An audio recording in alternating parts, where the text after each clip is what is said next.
અમદાવાદની મોડેલ ખુશ્બુ ભટ્ટે આપઘાત કર્યાની ચોંકાવનારી ઘટના સામે આવી। ઇસરો પાસે સુકૃતિ ફ્લેટમાં ગળે ફાંસો ખાઈ ખુશ્બુ ભટ્ટે આપઘાત કર્યો। આજે ખુશ્બુની અંતિમ ક્રિયા કરવામાં આવશે। જો કે ખુશ્બુએ આપઘાત કેમ કર્યો, શા માટે આપઘાત માટે એક મોડેલ મજબૂર બની તે હજુ અકબંધ છે। હાલ ખુશ્બુનો ભાઈ પણ વિદેશથી અમદાવાદ આવી ગયો છે। 27 વર્ષની ખુશ્બુ ભટ્ટ મૂળ અમદાવાદની છે અને પિતા અને દાદી સાથે રહેતી હતી। અમદાવાદમાં સરકારી પોલિટેકનિકમાં અભ્યાસ કર્યા બાદ મોડલિંગની દુનિયામાં જાણીતી બની હતી। મોડલિંગની સાથે સાથે મુંબઈમાં અભિનયમાં પણ ખુશ્બુએ કામ કર્યું હતું।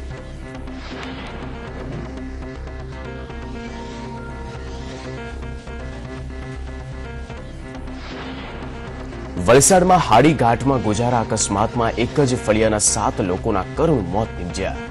જીપમાં સવાર થઈને 11 લોકો નાની કુરવડ ગામે લગ્નનો સામાન મૂકવા ગયા હતા। જ્યાં સામાન મૂકી પરત ફરી રહ્યા હતા ત્યારે ધામણી અને તામછડી વચ્ચે જીપ પલટી હતી, જેમાં તામછડી ગામના વરલપાડા ફળિયાના રહેવાસી 7 લોકોના મોત થયા, જ્યારે 4 લોકો હોસ્પિટલના બીછાને પહોંચી ગયા છે।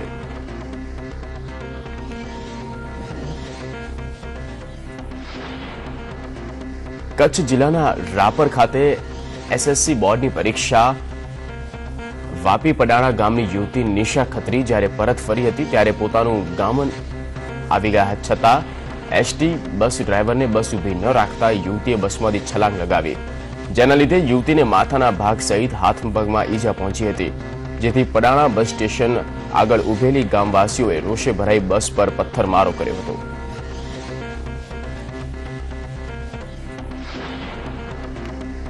ડીસા તાલુકાના ટેટોડા ગામ નજીકની રાય, જીરું અને મગ સહિતની 10 લાખની ચીજવસ્તુઓ ભરેલા ટ્રકની લૂંટ ચલાવવામાં આવી।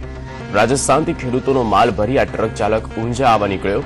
ટ્રક ચાલક મોડી રાત્રિના ધાનેરા નજીકની આગળ નીકળ્યા હતા ત્યારે ટેટોડા ગામ નજીક બસમાં પંચર પડતા ટ્રક થંભાવી હતી અને પિતા પુત્ર વ્હીલ ચેન્જ કરી રહ્યા હતા।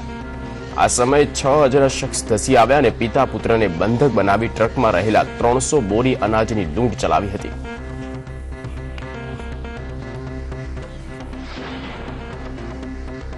અમદાવાદના શાહપુરમાં પીસીબી દ્વારા જુગારધામ પર રેડ કરવામાં આવી હતી, જેમાં 5 લાખથી વધુના મુદ્દામાલ સાથે 13 જેટલા જુગારીઓને પોલીસે ઝડપી પાડ્યા।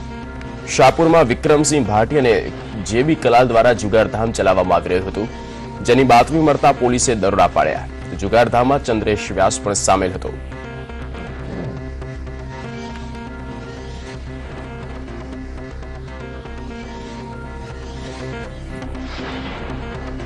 છેલ્લા ઘણા સમયથી દેહ વ્યાપારની ઘટનાઓ સામે આવી રહી છે, ત્યારે સુરત પોલીસે પણ દેહ વ્યાપારની ઘટનાને લઈને તપાસ તેજ કરી। સુરત પોલીસને દેહ વ્યાપાર ચાલતો હોવાની બાતમી મળી હતી, જેને લઈને સુરત રેલવે સ્ટેશન પાસે સબરસગરના નજીકની હોટેલોમાં દરોડા પાડવામાં આવ્યા, જેમાં પોલીસના ઉચ્ચ અધિકારીઓ પણ જોડાઈને 10 જેટલી હોટેલોમાં દરોડા પાડી તપાસ કરી હતી।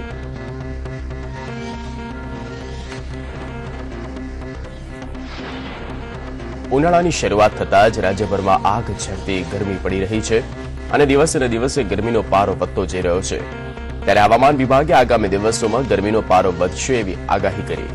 હવામાન વિભાગે આગામી 3 દિવસમાં ગરમીનો પારો ઉચકાશે એવી આગાહી કરી છે।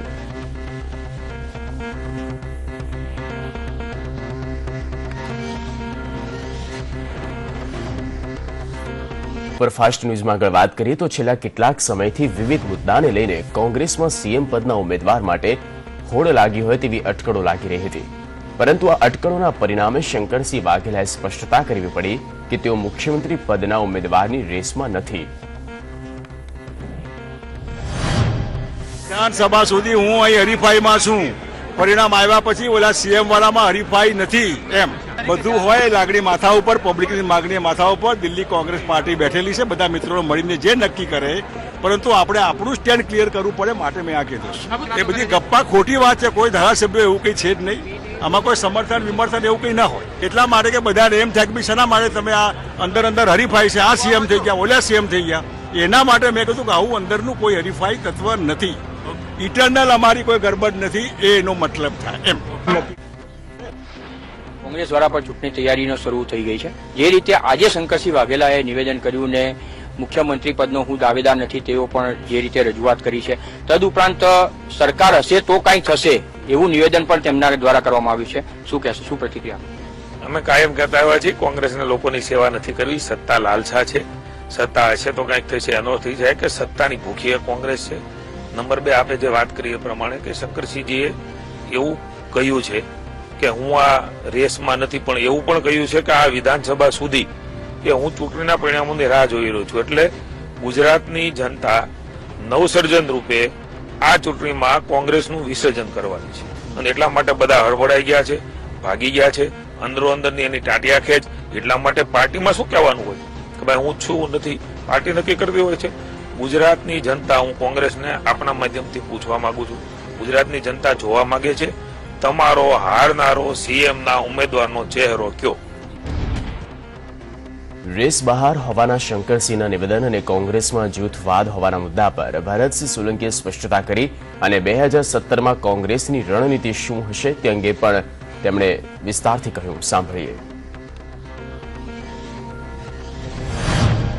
કે મુખ્યમંત્રી નક્કી કરવાનું કામ વિધાનસભા કોંગ્રેસ પક્ષ, એના ધારાસભ્યો અને હાઈકમાન્ડ સાથે મળીને કરે છે. હજુ વિધાનસભા આવવા દો, ચૂંટણીઓ થઈ જવા દો અને બહુમતી મળે ત્યારે હાઈકમાન્ડ સાથે ચર્ચા વિચારણા કરીને આ પ્રશ્નનો ઉકેલ લાવી અને વિધાનસભા કોંગ્રેસ પક્ષના નેતાની નિમણૂક થશે.